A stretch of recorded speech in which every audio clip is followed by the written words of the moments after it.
아침에 나로 주의 인자한 말씀을 듣게 하소서. 성도 여러분 안녕하세요. 화요일입니다. 오늘도 하나님의 사랑이 여러분들의 삶의 자리에 가득하기를 간절히 소망합니다. 말씀 한 곳 봅니다. 로마서 9장 1절부터 13절까지의 말씀을 봉독해 드립니다. 내가 그리스도 안에서 참말을 하고 거짓말을 아니하노라. 나에게 큰 근심이 있는 것과 마음에 그치지 않는 고통이 있는 것을 내 양심이 성령 안에서 나와 더불어 증언하노니, 나의 형제 곧 권륙의 친척을 위하여 내 자신이 저주를 받아 그리스도에게서 끊어질지라도 원하는 바로라. 그들은 이스라엘 사람이라. 그들에게는 양자됨과 영광과 언약들과 율법을 세우신 것과 예배와 약속들이 있고, 조상들도 그들의 것이요 육신으로 하면 그리스도가 그들에게서 나셨으니 그는 만물 위에 계셔서 세세의 찬양을 받으실 하나님이시니라. 아멘. 그러나 하나님의 말씀이 폐하여진 것 같지 않도다. 이스라엘에게서 난 그들이 다 이스라엘이 아니요 또한 아브라함의 씨가 다 그의 자녀가 아니라 오직 이삭으로부터 난 자라야 내 씨라 불리리라 하셨으니, 곧 육신의 자녀가 하나님의 자녀가 아니요 오직 약속의 자녀가 씨로 여기심을 받느니라. 약속의 말씀은 이것이니, 명년 이때에 내가 이르리니 사라에게 아들이 있으리라 하심이라. 뿐만 아니라 또한 리브가가 우리 조상 이삭 한 사람으로 말미암아 임신하였는데, 그 자식들이 아직 나지도 아니하고 무슨 선이나 악을 행하지 아니한 때에 택하심을 따라 되는 하나님의 뜻이 행위로 말미암지 않고 오직 부르시는 이로 말미암아 서게 하려 하사, 리브가에게 이르시되 큰 자가 어린 자를 섬기리라 하셨나니, 기록된 바 내가 야곱은 사랑하고 에서는 미워하였다 하심과 같으니라. 아멘. 예수님께서 부활하신 다음에 40일을 이 땅에 계시면서 부활하신 몸을 제자들에게 보여주십니다. 그리고 승천을 하시죠. 사도행전에 보면 예수님께서 승천하시면서 제자들에게 마지막 유언과 같은 말씀을 명령을 하십니다. 사도행전 1장 8절이죠. 오직 성령이 너에게 임하시면 예루살렘과 온 유대와 사마리아와 땅끝까지 이르러 내 증인이 되라. 여기에 예루살렘, 온 유대, 사마리아, 땅끝, 그러니까 예루살렘에 시작해서 땅끝까지 복음을 전해라. 나로 인해 부름을 받은 너희들이 내 제자가 되어서 땅끝까지 이르러 복음의 증인이 되라. 그러면서 예수님께서 예루살렘을 떠나지 마라. 성령께서 너희들에게 임하실 때까지 예루살렘을 떠나지 마라 명하시죠. 제자들이 마가다락방에 모여서 기도합니다. 성령께서 강하게 임하시죠. 거기서부터 초대교회가 시작이 됩니다. 거기서부터 예루살렘 교회가 시작이 됩니다. 그래서 사도행전을 보면 예수님께서 승천하시면서 성령께서 임하시고, 성령께서 임하시면서 예루살렘의 교회가 시작됩니다. 그리고 성령을 경험한 제자들이 문을 열고 바깥에 나아가 복음을 증거하기 시작합니다. 그러면서 그 복음은 유대 땅으로, 사마리아로, 그리고 땅끝까지 이르러 가게 되는데, 이 사도행전 마지막 장이 28장이거든요. 28장에 어떤 내용으로 끝나냐 하면, 바울이 로마로 그렇게 로마에 가서 죄인으로 잡혀가죠. 그런데 그 구금 상태 속에서 복음을 증거하는 것으로 끝납니다. 그 속에서 하나님의 나라를 증거합니다. 진행형으로 끝나죠.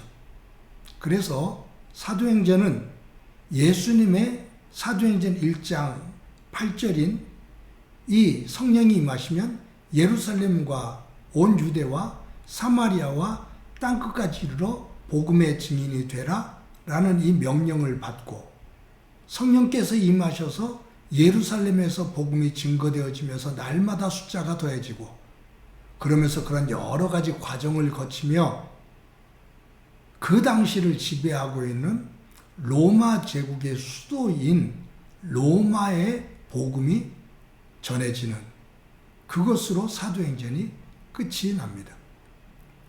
예루살렘에서 시작한 복음이 로마까지 증거되어지는 그 과정이죠. 예수님의 명령이 이루어지는 그리고 진행되어지는 모습으로 끝난다 그 말이에요.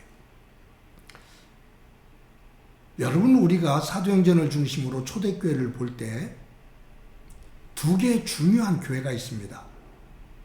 초대교회를 이끌어가는 기둥처럼 쓰여지는 교회가 두 개가 있습니다. 하나는 예루살렘 교회입니다. 이 예루살렘 교회는 유대인들 가운데 예수님을 믿는 사람들, 즉 유대인 중심의 교회입니다. 유대인이면서 기독교인인 사람들의 중심입니다. 다시 말하면 예루살렘 교회 중심은 유대인들이다 그 말이에요. 이 예루살렘 교회를 이끌어가는 대표적인 사람은 베드로입니다. 근데 또 하나의 교회가 있어요. 안디옥 교회입니다.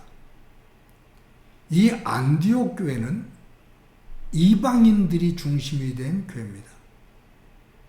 예루살렘 교회는 유대인들이 중심인 교회라면 안디옥 교회는 이방인들이 중심인 교회입니다. 이 안디옥 교회를 이끌어가는 대표적인 사역자는 바울입니다. 그래서 사도행전을 보면 예루살렘에서 로마까지 복음이 증거되어지는데 그 속에 두 개의 교회가 우뚝 서요. 예루살렘 교회, 안디옥 교회. 예루살렘의 베드로, 안디옥 교회 바울. 교회 중심 인물. 그래서 갈라디아서 2장 8절에 보면 바울이 이렇게 말합니다. 베드로에게 역사하사 그를 할례자의 사도로 삼으시니가 또한 내게 역사하사 나를 이방인의 사도로 삼으셨느니라. 베드로는 성령께서 베드로에게 역사하사 그를 할례자의 사도로 삼으셨다. 즉 유대인의 사도로 삼으셨다. 베드로에게 역사하신 하나님이 내게도 역사하사 즉 바울 나에게도 역사하사 나를 이방인의 사도로 삼으셨다. 그래서 이 바울은 이방인들에게 복음을 증거하는 중심 자리에 섭니다. 그런데 그럴 수밖에 없는 게 베드로는 이 유대 땅 이스라엘에서 낳고 자랐기 때문에 이 베드로는 당시에 자국어인 히브리어만 하지 통용어인 세계적인 통용어인 헬라어나 라틴어를 못해요. 그런데 이 바울은 헬라어에도 능통하고 라틴어에도 능통해요. 그러니까 이 바울이 이방인에게 모든 사람들이 쓰고 있는 헬라어를 중심으로 복음을 증거하기에 특화된 사람이죠. 하나님께서 바울을 쓰시는 이유예요. 근데 바울이 이방인들에게 복음을 증거할 때 유대인들이 이방인들을 싫어하거든요. 아직도 자기들의 세계에 갇혀 있어요. 유대인들만 하나님의 백성이라고 생각해요. 기독교인임에도 불구하고. 그래서 이방인들이 복음을 받아들이는 것을 이해하지를 못해요. 그것을 거칠게 반대를 하고 또 방해를 합니다. 또 어떤 사람들은 이 바울을 죽이려고까지 해요. 그래서 바울이 사역하기에 더 힘들었던 거죠. 근데 바울은 나는 하나님께서 이방인들에게 복음을 증거하라고 세운 사도야. 이방인을 위한 사도야. 라고 고백하면서 죽을 때까지 이방인들에게 복음을 증거합니다. 그런데 오늘 로마서 9장 1절, 2절 이 내용을 쭉 보면 바울은 큰 고민을 안고 있습니다. 이 바울은 유대인 중에 유대인이거든요. 유대인 가문 속에서도 최상의 유대인 가문이에요. 근데 이방인들에게 복음을 증거하지요. 그런 바울의 마음속에 큰 고민이 있다. 여기에 보면 그리스도 안에서 참말을 말하고 거짓말을 아니한다면서 나에게 큰 근심이 있는 것과 마음에 그치지 않는 고통이 있다. 큰 근심이 있고 그치지 않는 큰 고통이 있다. 그 근심과 고통이 뭐냐? 내 동족, 유대인들이 구원을 받는 것. 그것이다. 유대인들이 이방인들을 저처럼 거부하고 저주하며 이방인들을 받아들이지 않는데 나는 하나님의 뜻에 따라 이방인들에게 복음을 증거하고 있다. 그렇다면 하나님께서 유대인들을 버리시는가? 그렇진 않다.